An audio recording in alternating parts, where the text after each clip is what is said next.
love Nashville, not trying to burst anybody's bubbles, but it was my way of saying I'm here to make a statement, and I'm confident in who I am and what I do, and I'm confident in my artistry, and I'm confident in my fans. Again, thanks for doing this. I did read you're from Hershey, Pennsylvania. Is that where you're born and raised? So, yeah, born in Hershey, Pennsylvania, originally from a place called Duncan in Pennsylvania, which is about an hour north of there, and Okay. then spent my early childhood there, but primarily Hershey, Pennsylvania. Yes. So born in Hershey, and then you moved an hour north, and then ended up moving back down. Yes, yes, yes.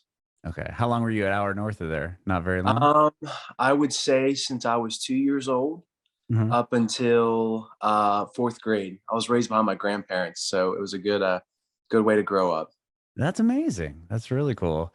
I've Yeah. a few, okay. So obviously Hershey, Pennsylvania, you have the candy bar and Hershey Park. My wife is like obsessed. She really wants to go to Hershey Park, like with the roller. I'm like, why do you want to go see where like Hershey candy bars are? And she's showing me there's roller coasters, all this stuff going on there. Like, is growing up there, that must just be like the main, like the pinnacle of the town, right? Is it's just like can't the guy that founded it, right? Is Milton Hershey and Yep, whole Milton yeah. Hershey. He had originated in Lancaster, which is Okay. 45 minutes away from me, where I got a best friend. Oh, And rad. so he started out with Lancaster Caramels, and then came into Hershey and built the town of Hershey. That's crazy. Yep. So did you ever were you like did you grow up like around the park there? Like did you have friends that worked there? Was that like a big thing? It was a thing. So I grew up going to the Hershey School District. So, being in that area, the thing was, um, with the laws and whatnot, you could work at Hershey Park at a younger age, with a particular type of jobs, whether it was like, cleaning rides or wiping down rides, or, Uh-huh. sweeping up the park and stuff. But, I can throw a rock uh, in my backyard pretty much. So, you know, it was the thing to do when you were younger, and you would get your Hershey Park pass, which you could go whenever you wanted. But Hmm. when it's in your when it's in your backyard, it's you get it a lot, and you're like, okay, I got it now. You just got over it, or what? You're like, okay. It's the more I grew up, I realized. I mean, over the summers, it's like down in Nashville. Summer hits, and the streets are wild and packed with people. So around the Oh, summer, you know, you're the local dealing with tourists and stuff. So a bunch got of it. people come into town from New York to New Jersey and stuff. But it's an awesome place, and it was a really cool place to grow up. That's amazing. And I did also I was just like so fascinated by this, and I started reading into this town you grew up in. I didn't realize the guy that created the Reese's peanut butter cup is from there too. Yep, Like, yep, blew my mind. I'm like, so much candy is coming out of this one town. yep. Not far, like I said, not far from there. Lancaster Caramels to then Hershey Chocolate Bar, and then my mother actually worked for uh, Hershey Entertainment for a little bit, and she dealt with Hershey Entertainment oversaw the park and resorts and stuff, and the Hershey Hotel, which is a big attraction too. It's a really nice Mhm. hotel on top of the hill there in town. So it's a neat little town. It's a cool place to come to. That's amazing. I know we're going to take a trip there soon enough. I mean, my wife's like all about it. We just moved. Speaking of Nashville, we just moved here. We're in Nashville. I don't know if that's where you're at now. Awesome. Um, but yeah, we moved here about a year ago, and like that's her thing. She's like, okay, we did the Dollywood thing. We got to go to Hershey. We're close enough. But yeah. Well, enough about that. I'm curious. Aside from being that close to the Hershey Park, how did you Yeah. get into music? Getting into music, it started from an early age, and I don't know if I've ever really kind of like led on to this musical background in any other interviews I've had or anything like that, but it just kind of came to my mind. Growing up, you see in the movies, and I loved playing Guitar Hero growing up. So I fell in love with the guitar, and I was interested into drums and whatnot. But it wasn't till really sixth grade where I picked up a guitar and started taking some lessons. And I'm a young boy, and I'm interested in some women. So the narrative is a guy who can sing and play guitar, like it's the ladies.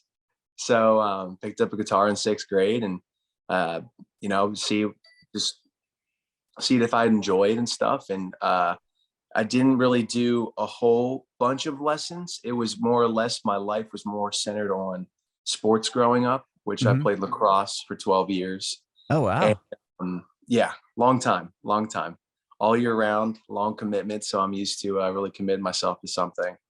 Um, and you know, musical background, there really was none. There really Okay. was none. I have no one really musically in my family. No one ever in the music industry. No one ever really thinking to pursue such a thing. Um, but I always had a love for singing. I always had a Mhm. love for it. Grew up in church, so I was raised on singing hymns and stuff in the church pews. And whether I was, hanging around friends or listening to the radio or on the lacrosse field, I'd be humming a tune or singing something, and just never really dawned on me to ever really do something with it. Uh, Interesting. yeah, so that's kind of like the background, and then it wasn't until I know I'm talking a lot, I'm rambling, No, no, but no, no. This is awesome. I just want to touch on some of what you just said, if that's cool. yeah, Curious, you said you took guitar in sixth grade, you picked it up, and yep. you picked it up because of a girl? Is that what you said? Or just I you wouldn't say thought it it was was primarily. cool? It Yeah, was the thing, you see it in got it. movies, you hear about it. Oh, Yeah. the guy who plays guitar, and Okay. it was attractive to me. It wasn't some specific girl that you're like, okay, I'm gonna get the guitar and she's gonna dig this, or it was No, just no. in general. In general, good way to pick up ladies. Okay, got it, got it. And then did you? Well, I mean, it sounds like you obviously did lacrosse for a long time. Was guitar something that you picked up and did a few lessons and then put it down because lacrosse kind of overtook your time? Yeah, it kind of was that. Lacrosse was a full-time thing for me, and I had such a love for it. I played all year round, so I was always traveling around Mhm. everywhere. 24/7 eat sleep lacrosse, I always used to say. And I had a passion to go play in college, which I ended up somewhat doing. I got to the collegiate level, and unfortunately, my freshman year, I had two concussions, Oh um, man. which I've been I've been blessed with seven of them. Oh my Yeah, gosh. yeah. At what point? Oh my! I guess at 2 in 1 year, they're kind of like, okay, you gotta call it It, a it was day, or it was a mix of me kind of realizing and reflecting, being like, I think it's time for me to hang it up after all this stuff, and a Mhm. mix of the NCAA rules and their guidelines. Okay. Um, but I had that reflection period of, you do something for so long and you identify with it. Like Hmm. that's your thing, that's who you are. Like I was a lacrosse player, and that's all I really knew. I spent all my time doing it, trying to perfect my craft. And after that happened and I hung it up, there was a period of like, kind of who am I? Like what's Hmm. like what now? Like where do I go in life? And that's what kind of leads into this story with how Yeah, I I'm mean, how I'm in this. well, it's kind of, I mean, obviously your whole identity, like you just said, is kind of stripped from you. Everyone Yeah. probably know, oh, Warren's the, yeah, he plays lacrosse. He did the, like through high school and everything else. If you're Yeah. traveling, I mean, that group of kids that you probably grew up with, or were all the lacrosse kids on the team, and then Yeah. go to college, that's what you're doing. And then you get the second concussion. Like, how do you even wrap your head around that? I mean, that must have just been like so devastating.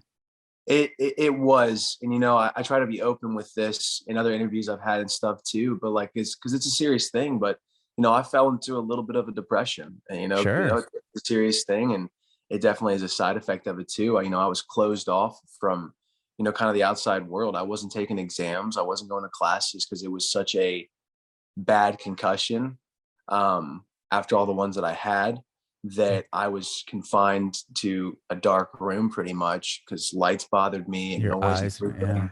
Yep. So it was a weird time, but it was a good time for me to really think about where my life's heading, what do I want to do, and kind of, figure out those questions as a freshman in college and being like, okay, is this what I'm going to do for 5 years? Am I going to come back and get my MBA, do this and all that stuff?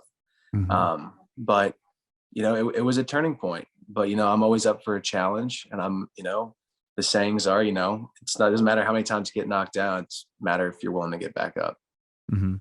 Well, I mean, that's incredible that you're able to have kind of that outlook. Like, okay, what am I going to do now? Let me focus on what's next for me instead of just being like so stuck in the fact that like not only am I confined to this room because my head is hurting so bad, But my whole, again, my identity stripped from me. Now, what am I going to do now? Like, do I continue going to school? Blah, blah, blah, blah. And I mean, it sounds like you were already like looking forward instead of looking back at, what you had lost. Yeah, I think that, I think it was as part of, my years of playing the sport and all the discipline and the characteristics that were instilled with me with being an athlete and a Hmm. person who's always go, go, go, go, and always doing things and trying to set goals and accomplish things. And I think it has to do with the way I was raised too by my family, coming from a great set of parents. And like I said, I grew up behind my grandparents for a little bit. I grew up with watching people who worked their tail off for everything that they had. So there was really no time for, sitting there and don't think this in the wrong way, but wallow in my own pity, because Hmm. Sure. it was more or less like, this shit happens. Like things happen to people every day. It's all up to you, as if, you want to keep moving forward. Hmm. I mean, again, I commend you. That's such a great outlook to have. I mean, obviously the work ethic you have with lacrosse and pushing that hard. I mean, sports in general are hard. Not the college level is just like another beast, I'm sure, when it comes to that and the It was amount a of wake up. training. It was a wake up Yeah. call. Well, I mean, I'm sure you had to practice like almost all day, right? I mean, even in high It school, was the it two a was like days and all that 2 stuff. practices, film, you had strength and conditioning, wake ups in the morning for conditioning, lifting during the day, study hall. Yeah. Yeah. It's a commitment. It's a commitment. Was that, I mean, obviously, I'm sure that work ethic pulled over into your music career and what you're doing now as far as is your songwriting and was that something that was your new almost like obsession once you're able to, get out of that haze and focus on guitar? It's like, okay, I'm just gonna do this like You know, all in. I went through I so yeah, to touch on that story, after the whole lacrosse thing, when I got to school, I brought my guitar with me. And Okay. I didn't know what I was gonna do with it. I was just like, I'll be the dude who brings his guitar to school and maybe picks it up from time to time and just plays it. But you Um, hadn't really played it before after the sixth grade thing. You just kind of kept it around, or sorry. no, I did. It was an occasional thing when, Okay. friends and family were over and, oh, Warren plays guitar and hey, bring it out to the bonfire. And if Okay. there was any songs that I was listening to and I was like, oh, cool, I'll just go online real quick, go on YouTube and I'll learn how to play it. It was Okay, one so of you it were was actively playing a little bit, but just not yeah, like yeah, serious enough, just kind of like a yeah. hobby. Got it. Okay. Yeah, it was always there. It was always talking to me that I was supposed to do something like this. Okay. Just never listen to the signs. And Gotcha. Okay. it's funny as we're talking, I look back and I reflect of all those, I have my faith and stuff and all those Hmm. signs that, I believe in, that God, along the way kind of, put there and hinting at, maybe to lead to this one day being in this position. Um, but yeah, always there. And if I had a free chance and I was like, oh, this is a cool song, I want to learn how to play this, I'm gonna go ahead and learn it. And when I went to college, I picked up a guitar, just was playing some covers and stuff. And if my friends in the live with lacrosse players for 2 years, and if they're like, hey man, like you wanna like, do you know this song? I'd look it up and I'd play it. And I remember what they said to me. They're like, well, you don't suck.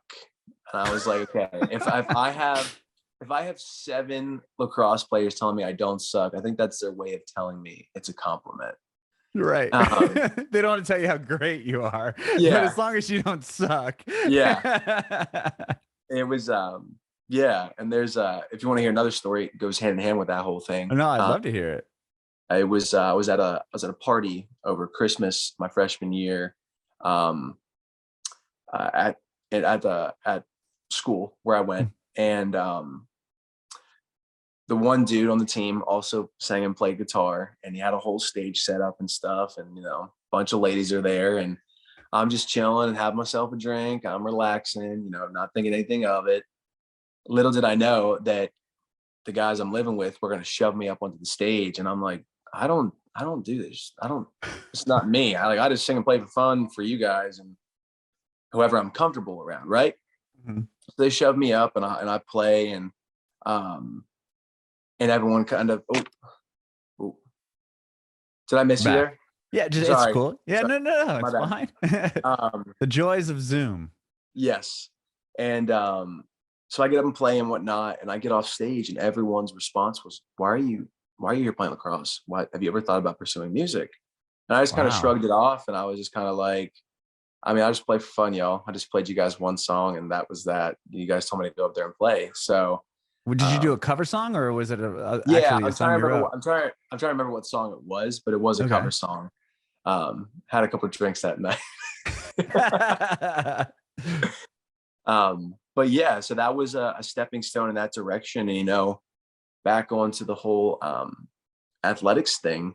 After I had to give up lacrosse, I fell into this mindset of, uh, you know, building up a calloused mind and almost building up my body and stuff. And I took a really big love for just my wellness after those Mhm. concussions and the strength and conditioning and just really taking care of my fitness life, which led me into having to focus on that as well as my schooling and then having more time for, you know, singing, playing guitar and learning covers and stuff. But if you have any other questions, I can get to the point where how we got here to present day. No, no, yeah, no, that's awesome. Yeah, I'm curious. So you obviously, you jump up on stage, you play, but you're still in the lacrosse world at this time, Yeah. correct? Hmm. And then this happens to you, and how do you, you know, how do you end up going back to the guitar, and how does this whole, career begin for you? So you know, I transferred schools then. I then went to Penn State. I transferred back home, back to Okay. Pennsylvania. I was going to school in Maryland to play lacrosse. Transferred back home. Was that hard? And Sorry. Is that hard to jump out of that school and that group of friends and those people you knew to go to Penn State? it was a little bit to a certain degree, but it was also something that I knew I had to do. I was like, this is just kind of like, this is who I was. This is what I did. I'm going to disconnect and I'm going to reevaluate. And, you know, things come and go, people come and go and stuff. And that's a way of life. And that's kind of the way I think too. And it was the best decision for me to, you know, clearly everything happens Mhm. for a reason. Move back home. And, you know, it was tough because I moved back home, lived under my parents' roof and stuff. And I'm like, man, I had freedoms, and not that my parents are the worst, but you know, It's different, as right? as a young Obviously. adult, it is different. But at this point, I wouldn't change it for the world.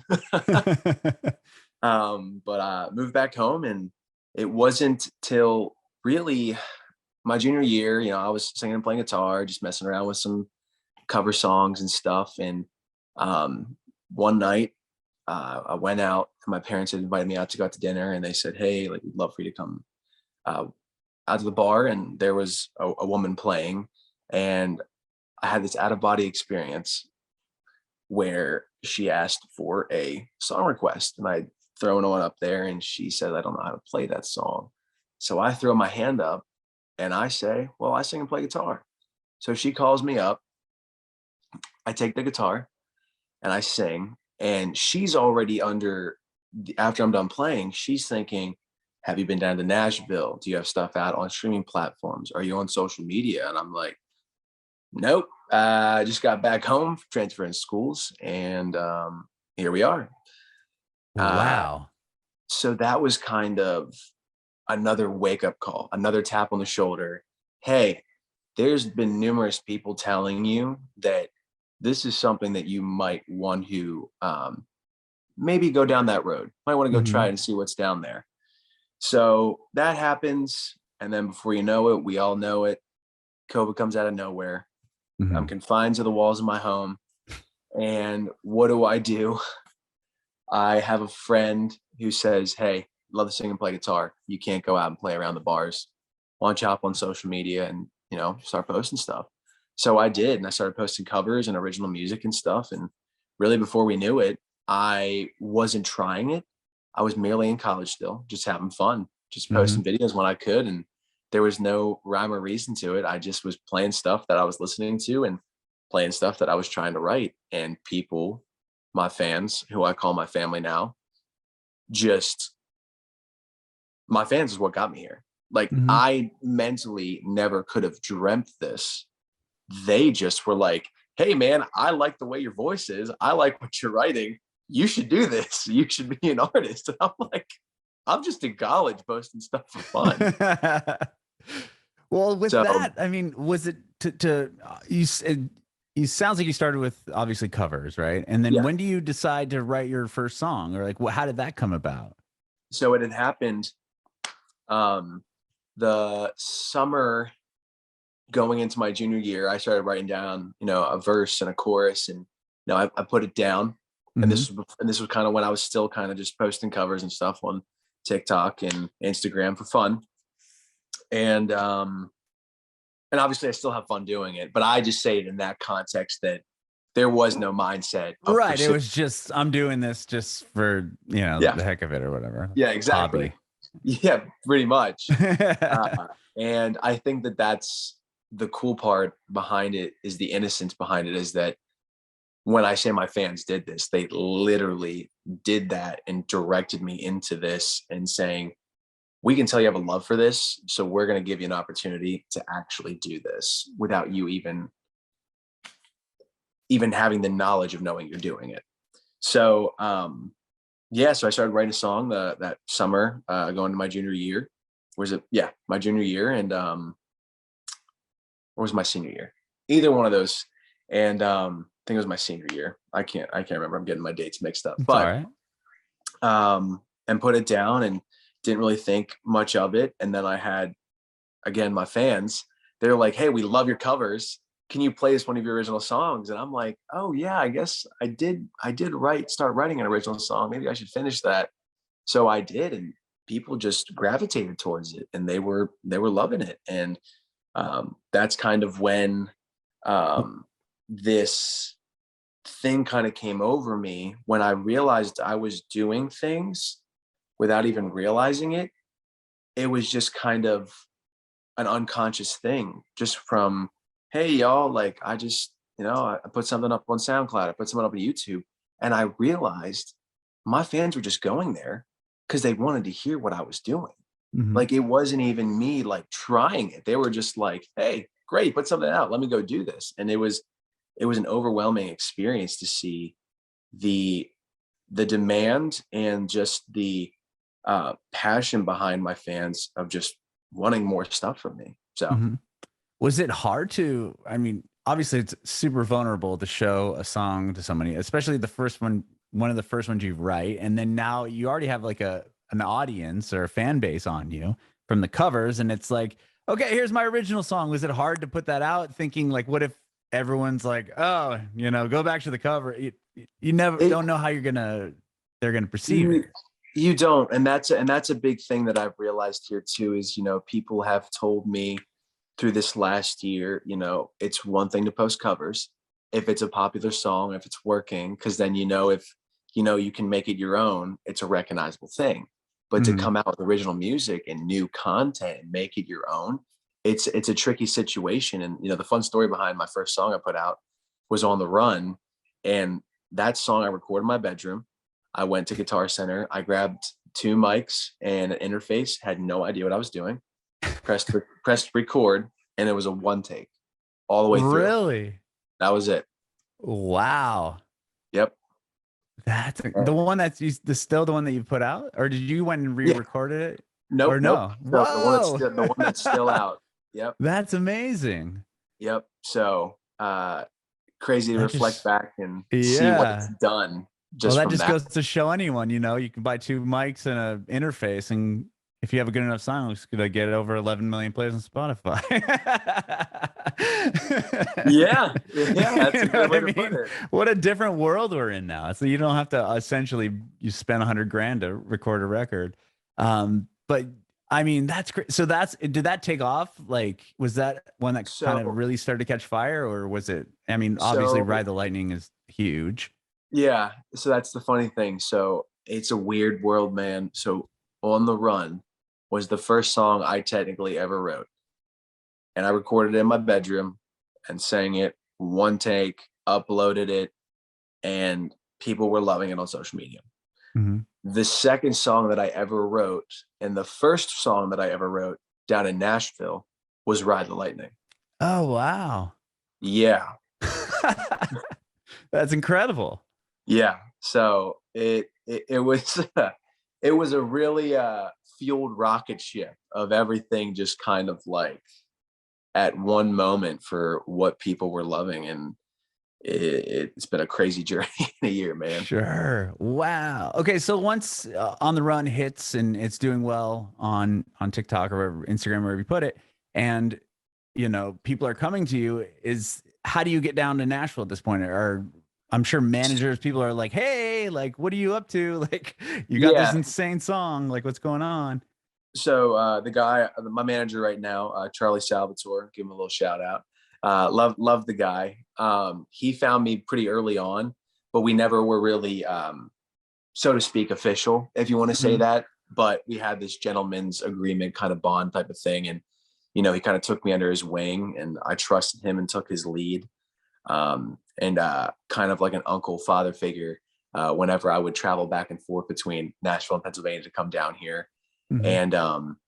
and he was just like, hey, I know you're a college student and you're not trying to do this, but I love what you're doing, and I would just love to talk to your family and get to know them and kind of bring them into the loop of what the music industry is. Like, what do you see yourself moving down here one day? Do you just want to do the back and forth thing? Like, so all these other things, because the music industry was so foreign to us. We had no idea what it was. No one was ever in it in our family. So takes me under his wing, and he uses his connections, and I got to these cool places to meet some amazing people, and write with some incredible people, and just do a little interfacing, and which was just somewhat surface level because it was super early on, and I was just like, hey, like, I want to get to know you, and I just want to kind of learn this industry.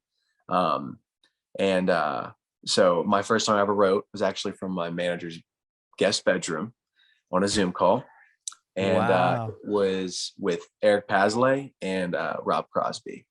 So, Oh, wow.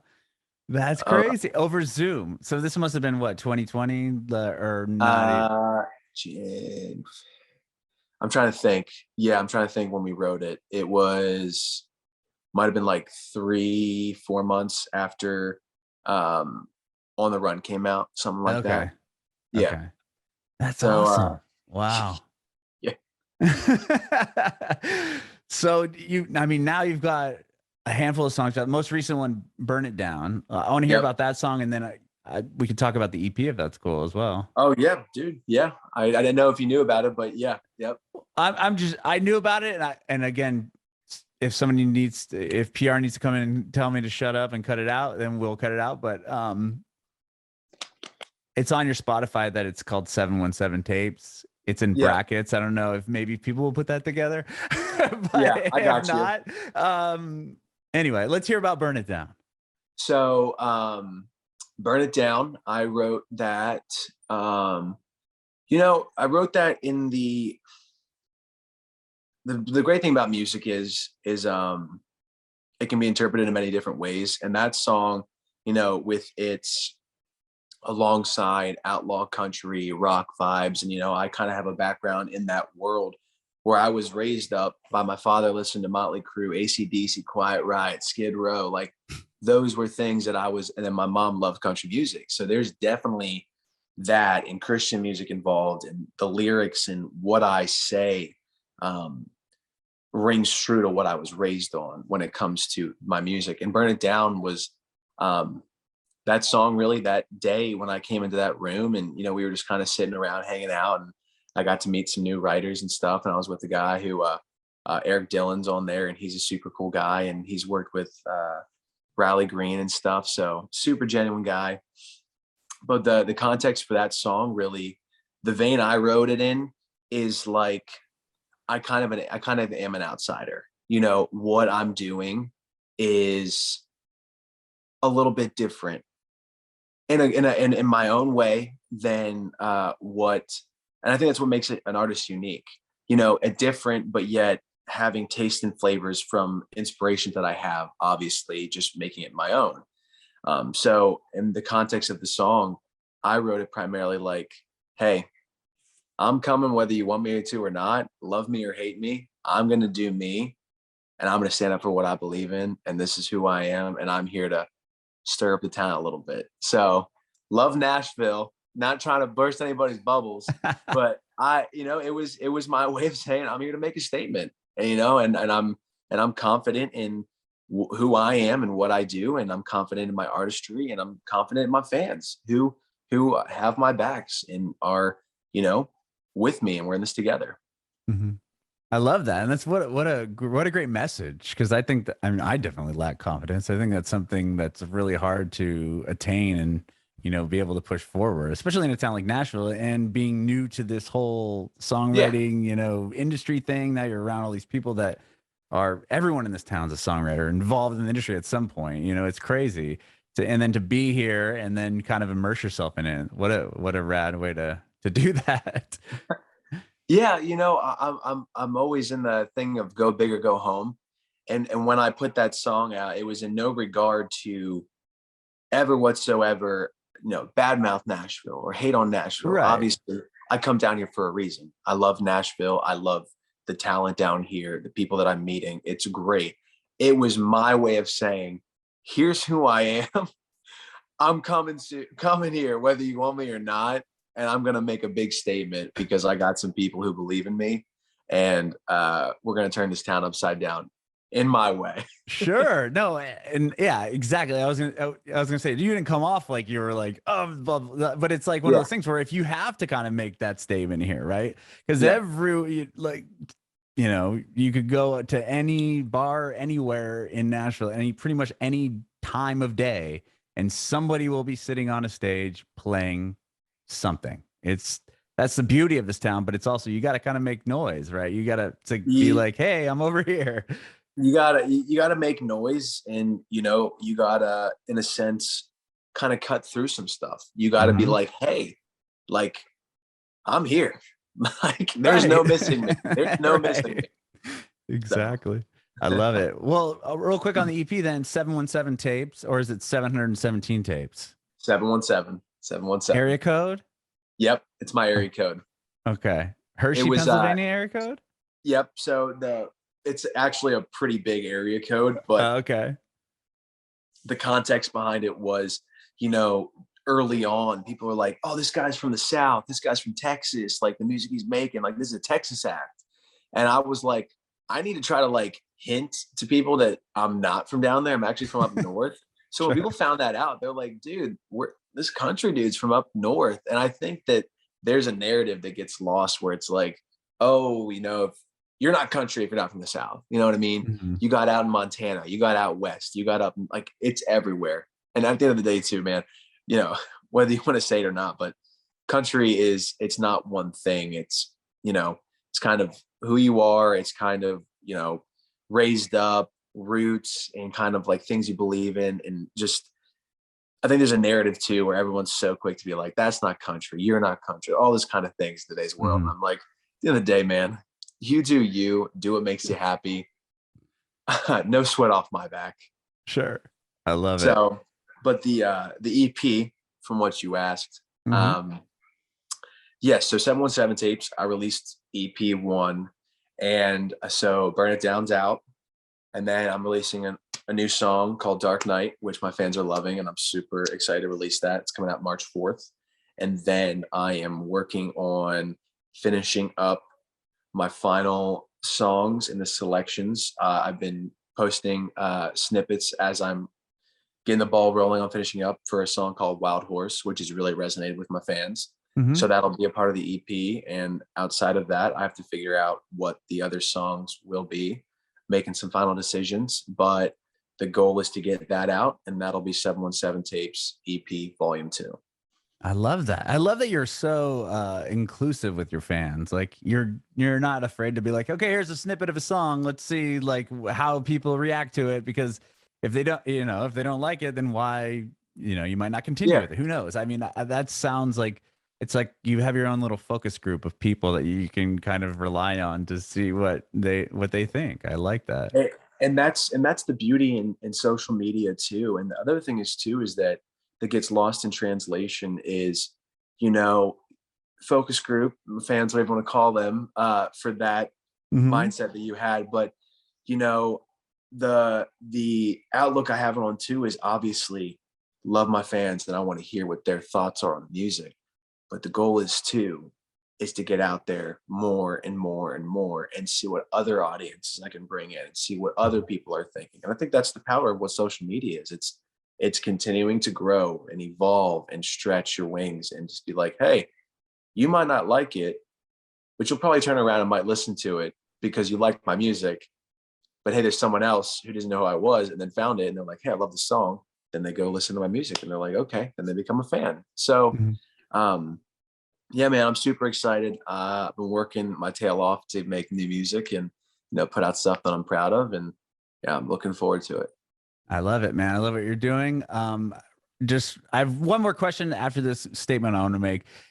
It's is it hard to wrap your head around the fact that, like, if you look at a song like Ride the Lightning and it has just on Spotify alone 42 million plays, like 40, that song has been played through nearly 43 million times. Like, that's just like, when I see numbers like this, my head just like, I can't even wrap my head around it. Like, that's more people than, that's like New York times what, 4, like, Yeah, it's just crazy. Like, every person, I don't know. it's it's that mindset of celebrating the wins with your fans. You can't lose sight of that. And I was live last night on my socials, and I said at the end of the day, I said, it's not even my song anymore. It's not. It's officially my fans' song, because for that many people to listen to it, they have built their own stories with the song. So it doesn't matter what my story is. It's about them and what they were doing when they first heard it, what they associate the song with. So for me, really seeing that, it's like, wow, because I'm still waiting for it to be officially RIAA. I think that's still on the fence. I don't know, because it takes a little bit of time, but it is gold. Dude. It's gold. It's gold. It's gold. It's a gold record. And that, that's incredible, man. Hearing that and obviously telling you the story behind it, and it being the first song that I ever wrote in Nashville, it's a cool feeling to have. But yeah, it's celebrating the wins, but it's not being satisfied. It's always being hungry, I guess I would say. It's always about the next song. It's always about, okay, here's this message, here's this song. You guys have loved this. How can I make something else that I'm feeling, that I'm thinking, that I want to write, and have you guys resonate with another thing? You know what I mean? That's how I feel. Like, because I'm a consumer too. I'm a consumer. I'm a fan. Like, whatever you want to call me. I love other artists, so I'm always like, dude, love this song. I'm gonna drill it into the earth for 6 months. Then I'm like, okay, what's your next thing coming out? So I kind of think, I think I have that mindset of like, okay, I have this awesome song. And that's why I'm developing this another EP, and putting out more stuff to give people to be, happy with, and sad with, and feel your emotions, and have more stuff to listen to. So that's incredible, Warren. I appreciate your time, man. I have one more quick question. I want to know if you have any advice for aspiring artists. Advice for aspiring artists, I would say the biggest piece of advice I can give you, whether you find it useful or not, stay true to who you are. Because at the end of the day, the one thing that I'm super happy with is that I get to wake up and know that I'm doing what I love. I'm making the music that I love, and I'm not being pushed or swayed into directions that I don't want to go. I would say stay open-minded, keep your eyes open, and have a close group of people who you trust, opinions. But at the end of the day, make the music you love and continue to do that, and you'll find happiness in that. Because if you're making stuff that you don't like and you find yourself falling away from kind of what got you there or whatever position you're in, just stay true to who you are. That's the best advice I can give anyone.